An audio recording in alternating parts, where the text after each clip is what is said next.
తెలంగాణలో హైడ్రా మరింత దూకుడు పెంచింది. హైదరాబాద్లో అక్రమ నిర్మాణాల కూల్చివేతలే లక్ష్యంగా అడుగులు వేస్తుంది.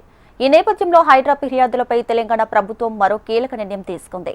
నేటి నుంచి ప్రతి సోమవారం హైడ్రాలో ప్రజావాణి కార్యక్రమాన్ని నిర్వహించాలని నిర్ణయించింది. అక్రమ నిర్మాణాలపై ఫిర్యాదుదారులు పూర్తి ఆధారాలతో ప్రజావాణికి వచ్చి ఫిర్యాదు చేసేలా హైడ్రా కమిషనర్ చర్యలు చేపట్టారు.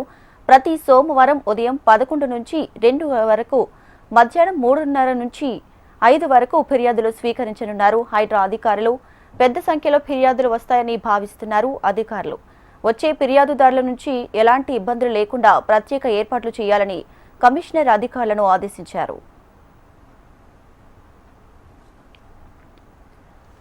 రైట్గా నేటి నుంచి హైడ్రా అయితే ప్రజావాణి కార్యక్రమానికి శ్రీకారం చుట్టింది. దీనికి సంబంధించి పూర్తి డీటెయిల్స్ మా ప్రతినిధి ఆర్కే అందిస్తారు. ఆర్కే,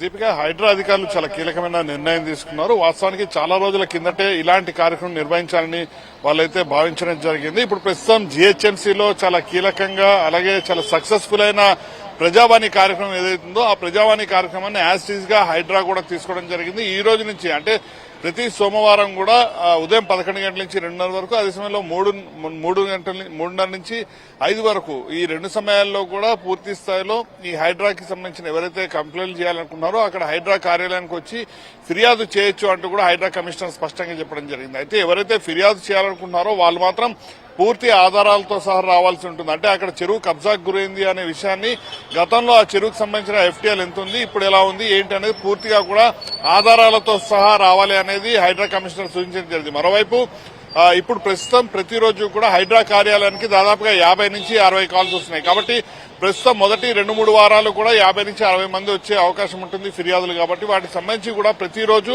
అంటే ప్రతి సోమవారం కూడా 50 ఫిర్యాదులు స్వీకరించాలి. అందులో కూడా ఎన్ని వ్యాలిడిటీ ఉన్నాయి ఏంటనేది కూడా మొత్తం క్రాస్ చెక్ చేసుకోవాలంటూ కూడా హైడ్రా కమిషనర్ సూచించడం జరిగింది. కాబట్టి ఈ రోజు నుంచి కూడా చాలా కీలకమైన నిర్ణయం తీసుకుంటున్నారని చెప్పాలి. ఇప్పటి వరకు కూడా హైడ్రా దాదాపుగా 200 ఎకరాల ప్రభుత్వ స్థలాన్ని స్వాధీనం చేసుకోవడం జరిగింది. కాబట్టి రాబోయే రోజుల్లో ఈ ఫిర్యాదుదారులు ఎవరైతే ఉంటారో వాళ్ళు నేరుగా కార్యాలయానికి వచ్చి ఫిర్యాదు చేసే అవకాశం ఉండడంతో రాబోయే రోజుల్లో హైడ్రా మరింత దూకుడుగా వెళ్లే అవకాశంతో పాటు చాలా వరకు కూడా ప్రభుత్వ స్థలాలని, పార్క్ స్థలాలు ఏవైతే ఉన్నాయో అవన్నింటినీ కూడా స్వాధీనం చేసుకునే అవకాశాలు ఉన్నాయి. మరోవైపు హైడ్రా కమిషనర్ కూడా ఈ విషయంపైన చాలా సీరియస్ గానే ఉన్నారని చెప్పాలి. నిన్న హైడ్రా కమిషనర్ మాదాపూర్ అయ్యప్ప సొసైటీలో కూల్చివేతల తర్వాత అయ్యప్ప సొసైటీ మీద ప్రత్యేకమైన దృష్టి సారించడం జరిగింది. దీనికి సంబంధించి జీహెచ్ఎంసీ కమిషనర్ తో కూడా భేటీ కాబోతున్నారు. భేటీ అయిన తర్వాత అయ్యప్ప సొసైటీలో ఎన్ని ఇల్లీగల్ కన్స్ట్రక్షన్స్ ఉన్నాయి, అసలు ఎలాంటి అనుమతులు లేకుండా ఎన్ని ఉన్నాయి, ముఖ్యంగా హైకోర్టు పరిధిలో ఎన్ని కేసులు ఉన్నాయి, వీటన్నిటిపైన కూడా పూర్తి వివరాలన్నింటి కూడా తీసుకోబోతున్నారు. తీసుకున్న తర్వాత అయ్యప్ప సొసైటీలో పూర్తి స్థాయిలో కూల్చివేతలు కూడా కొనసాగే అవకాశాలు అయితే కనిపిస్తున్నాయి. ఇప్పటికే